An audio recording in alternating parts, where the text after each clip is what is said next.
I was 49 when it finally hit me, not in a lightning strike kind of way, but slow, like a toothache you ignore until it's too late. I'm Jake, a civil engineer out of Roanoke, Virginia. I was the guy who raised Lily as his own, who paid for her braces, her first car, her college tuition, even her damn wedding. And you know what she called me on that big day? Jake. Just Jake. Not Dad, not Daddy, not even a weak father. Those words, those titles, she reserved for her biological father, a man who drifted in and out of her life like a bad weather system. The moment that broke me wasn't her calling me by my first name, though. I think I could have swallowed that with a bitter smile and a drink. No, it was the bill she handed me the next morning. Not for the wedding, that I'd already paid for in full, but for the additional costs she said were unexpected. Thousands of dollars. It was like watching someone hand you a knife and asking you to finish the job yourself. And here's the thing, the twist no one saw coming. I paid it. I paid it because I thought maybe this was just her being overwhelmed. Maybe it was the stress, the pressure, the whatever. But then, as I handed over the check, I caught her glance. A look of expectation, almost boredom. Like it was just my job to make it right. Like it wasn't a choice, but a duty I'd signed up for. That's when I felt the shift inside me. Not rage, not a sudden flash of anger. It was quieter than that, colder. A quiet little voice that said, "You're done. You paid your dues. Walk away." And so I did. I didn't leave with a grand gesture. No slamming doors or shouting matches. Just a quiet walk out of the reception hall in Roanoke into the crisp night air, the soft clink of my car, keys the only sound. I sat in the driver's seat of my old Toyota, hands gripping the steering wheel, the smell of leftover cologne and catered food filling the car. My mind wasn't racing. It was more like a dull hum, the same kind you hear in a dentist's office when you're waiting for bad news. I drove home that night, to the house that had seen me through Lily's childhood. The same house where I'd fixed leaky faucets, painted her room 3 times in colors she outgrew in a year, and stayed up late to help her cram for finals. As I turned the key in the lock, it hit me that I wasn't coming back to this life. Not really. I was stepping into an empty shell of a role I played for almost 3 decades.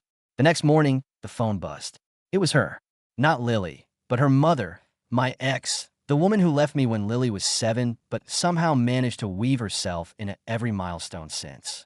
She was calling, probably to smooth things over, or maybe to scold me for ruining the big day. I let it go to voicemail, but she didn't stop. 3 texts in an hour. All the same tone. "You're being dramatic. Lily didn't mean it that way. Can't you just be happy for her?" That's when I realized it wasn't just Lily. It never had been. This whole mess was a pattern, a web of expectation where I was the dependable one, the fallback, the man who paid and stayed and smiled. And when I thought back, really thought about it, I could see all the times Lily's mother had done the same thing. Leaning on me, calling in favors, making me the villain when it suited her. I sat on the edge of my bed, phone buzzing on the nightstand, and for the first time in years, I let it ring. I used to think walking away was an action, a single step out the door. But it's not. Walking away is 1,000 tiny decisions that build up until you don't recognize yourself anymore. It's standing in the kitchen staring at the coffee pot, wondering if you're the kind of man who lets the pot grow cold because no one's coming back for a second cup. That morning, I didn't even pour myself coffee. I stood there, phone still buzzing in the other room, and let the silence press in. It wasn't quiet, not the kind of quiet you get after an argument when the house feels too still. No, this was a loaded silence, heavy with years of expectations and the slow, grinding realization that I'd been playing a role in a family drama I didn't even write. I went to work that day. I wasn't ready to tell anyone, not even my crew. I just nodded, went through the motions, made the calls, checked the plans. But my head wasn't in it. Even the site manager noticed, asking if everything was all right. I shrugged it off. "Just tired," I said. But the truth was, I wasn't just tired, I was emptied. Like someone had scooped out everything I thought I was and left me standing there, a hollowed-out version of myself, propped up by habit. That night, Lily texted me. Short and sharp. "Hey, I need to talk. It's important." For a moment, I thought maybe, just maybe, she'd realize something. Maybe she'd come to apologize, to acknowledge what I'd done for her, to thank me. But then I remembered the look in her eyes at the wedding, the expectation, the entitlement. And I knew, this wasn't an apology. This was another ask. Another withdrawal from the bank of Jake. I didn't reply. The days that followed were a strange mix of numb routine and sudden, sharp clarity. At work, I did what was expected, fielded calls, reviewed blueprints, oversaw inspections. But it was like I was on autopilot, a version of me that knew all the steps but wasn't really present. At home, I sat in my recliner most nights, half watching the news, pretending the silence didn't feel like a weight on my chest. I caught myself waiting for a text, a call, an apology, but of course, none came. The only messages I got were thinly veiled demands from Lily or her mother, dressed up in polite language. One evening, just as I was about to head upstairs to bed, Lily sent another message. This time it wasn't a demand or a request. It was a photo, a picture of her and her biological father, smiling, arms around each other, standing in front of some fancy hotel lobby. The caption said family. That was it. I stood there, staring at my phone, feeling the slow, heavy realization that this wasn't just a misstep. It was a pattern, a choice. She'd chosen him. Chosen to smile for pictures with a man who couldn't be bothered to show up for her when she was a kid, while the man who'd been there through braces and heartbreak and college applications was just left behind. And in that moment, I didn't feel anger. I didn't feel betrayal. I felt relief. Cold, hollow, but freeing. Because now I knew, without question, that I was done. That Saturday, I woke up with a rare sense of calm. Not peace, exactly. More like a resigned acceptance. The air felt different. I brewed a pot of coffee, and for the first time in months, I didn't check my phone. I didn't want to see another photo, another message, another subtle jab wrapped in faux concern. Instead, I sat at the kitchen table and stared out the window, watching the street below come alive. The neighbors were walking their dogs, kids riding bikes, life going on like nothing had happened. And I realized that while my world had been crumbling, theirs hadn't skipped a beat.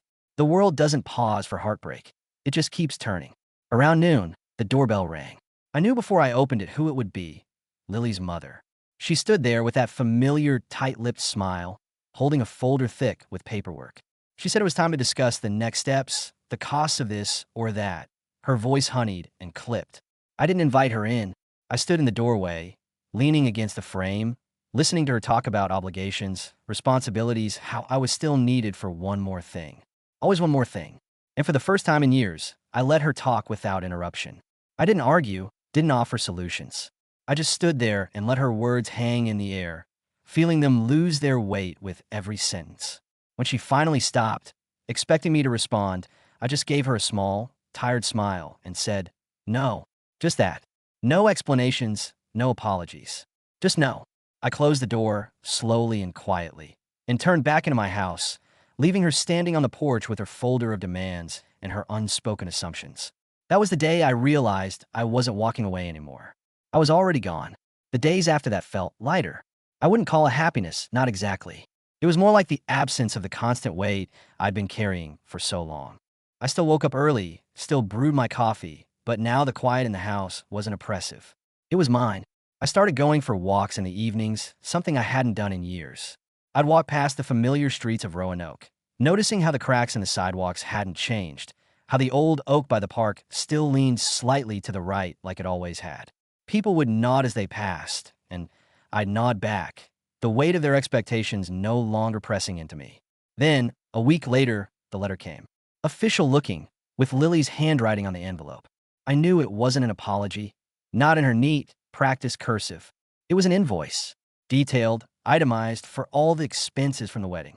Tens of thousands of dollars, tallied like I was a client she was chasing down for payment.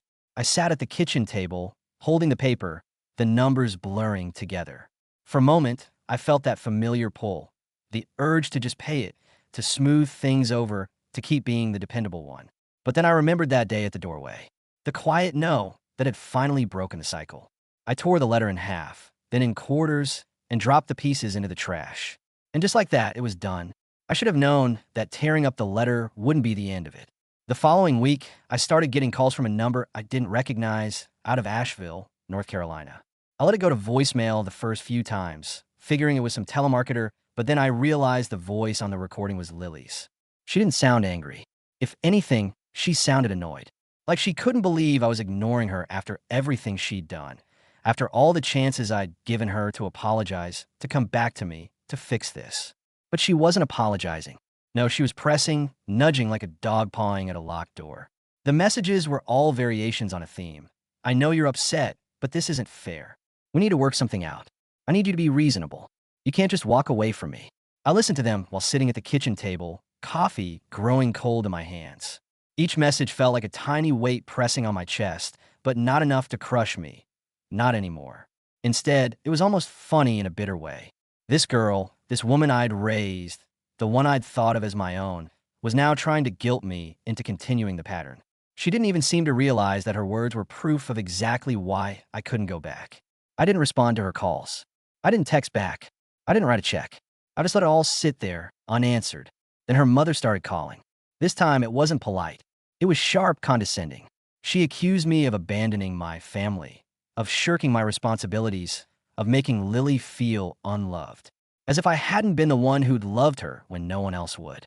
As if I hadn't paid for every milestone, every scrape and scar, every night waiting up when she was out too late. That was when it hit me. This wasn't just about Lily. It was about her mother, too. About the way she'd always used me, leaned on me, guilt me into stepping up. It was the same story, just a different chapter. Lily wasn't the only one who expected me to play the role of the reliable man who would fix everything. I hung up on her mother's latest tirade without saying a word. That night, I slept deeper than I had in years. The funny thing is, after years of being the guy who fixed everything, saying no was oddly simple. There was no drama, no escalation, just silence. And that silence was louder than any argument I could have made. A week passed, then two. The calls and texts slowed, like Lily and her mother were realizing I wasn't playing the game anymore. Maybe they thought I'd cave eventually. Maybe they thought if they piled on enough guilt or waited long enough, I'd come crawling back, checkbook in hand. But I didn't. Instead, I started taking small steps I hadn't allowed myself before. I canceled the extra credit cards they still had access to. I updated the beneficiary on my life insurance policy. I even changed the locks on my house, not because I thought they'd barge in, but because I wanted to mark the shift to make it real. On a Sunday morning, I took a drive out to Mill Mountain Park. I hadn't been there in years. The air was crisp, and the overlook was empty except for me and a few early joggers. I stood at the edge, looking down at Roanoke, watching the slow crawl of cars and the tiny figures of people going about their lives. I felt oddly detached, like I was seeing the world from the outside for the first time. That's when I realized something I hadn't dared to admit before. I'd built my whole identity around being needed. By Lily, by her mother, by everyone. I was the dependable one, the one who made things right. And when they no longer needed me, not really, they discarded me like an old tool. But the truth was, I didn't need them either. That night, I poured myself a glass of bourbon, sat on the back porch, and watched the sun slip below the Blue Ridge. For the first time in as long as I could remember, I felt something like peace. But peace didn't last long. The next morning, I got a letter, this time from a lawyer.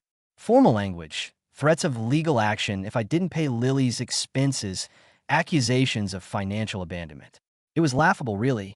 After everything I'd done for her, everything I'd given, they were now trying to drag me through court for refusing to bankroll her life. I sat there, holding the letter in my hands, and felt a strange kind of relief. Because this was the final nail. This was the proof I needed that walking away wasn't just about setting boundaries. It was about survival. And I was ready to fight. I met with my lawyer the following week, a solid, no-nonsense guy named Mitch who'd helped me sort out some estate issues a few years back. When I walked into his office, he took one look at me and said, "This isn't about money, is it?" "No," I said. "Not anymore." We sat down, and I slid the letter across his desk. He read it, his lips pressing into a thin line. When he finished, he looked up and gave me a slow nod. "They're bluffing," he said, "but that doesn't mean they won't try to make it messy." I told him everything about the wedding, the bills, the calls and the guilt trips, the years of being the fallback man. Mitch listened without interrupting, just the occasional nod or thoughtful hum. When I was done, he leaned back in his chair and said, "We'll file a response. Deny the claims. Highlight your contributions over the years. If they want to drag this out, they'll have to prove she's entitled to more than you've already given." I left his office feeling not quite vindicated, but like I'd finally stopped being the punching bag. A week later, I got another letter. This one was from Lily. Not a lawyer, not her mother, just her. A handwritten note, messy and rushed, not her usual neat script. She wrote that she missed me, that she didn't mean for it to get so ugly, that she just wanted to make things right. She begged me to meet her for coffee, to talk it out, just the two of us. For a moment, I almost folded. Almost. But then I remembered all those nights waiting for her to come home, the coldness in her voice when she called me by my first name, the way she'd handed me that bill like it was my duty to pick up her pieces. I folded the letter once, then twice, and slid it into the back of my desk drawer. I didn't meet her. I started to notice something strange in the weeks that followed. The silence wasn't heavy anymore. It was liberating. It was like I was shedding an old, threadbare coat that I'd been too stubborn to take off. I reconnected with a few old friends, guys I hadn't seen in years because I was always too busy, or because Lily's needs had taken priority. We grabbed beers at a local bar, played a couple of rounds of pool. I told them what had happened. Not the full saga, but enough that they nodded, understanding the weight I'd been carrying. One of them, Greg, who'd been divorced twice himself, gave me a look I'll never forget. Not pity, not sympathy, just a kind of tired recognition. He said, "You didn't lose her, Jake. You finally saw her for who she was." That hit me harder than I expected. I found myself thinking back to moments I'd buried. The times when Lily would laugh at my old truck, roll her eyes when I offered advice, or call me Jake instead of Dad whenever it suited her mood. Times when her mother would dismiss my worries or make me feel like a glorified wallet. It was like I've been watching a play for years, convinced it was real, and finally, the curtain had fallen. One evening, I went through old photos. The ones from Lily's childhood, her graduation, even the wedding. I saw myself in them, always in the background, smiling, hands in pockets, hovering near, but never quite at the center. The dependable man, the steady presence, the stand-in.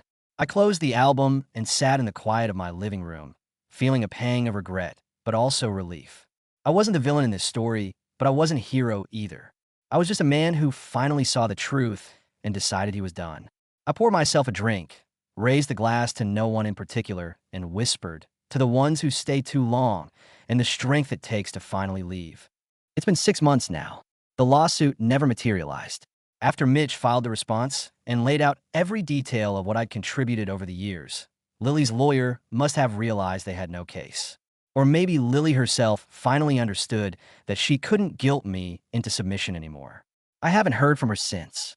Not a call, not a text, not even a passive-aggressive email. The silence has settled around me like a worn-in jacket, comfortable, familiar mine.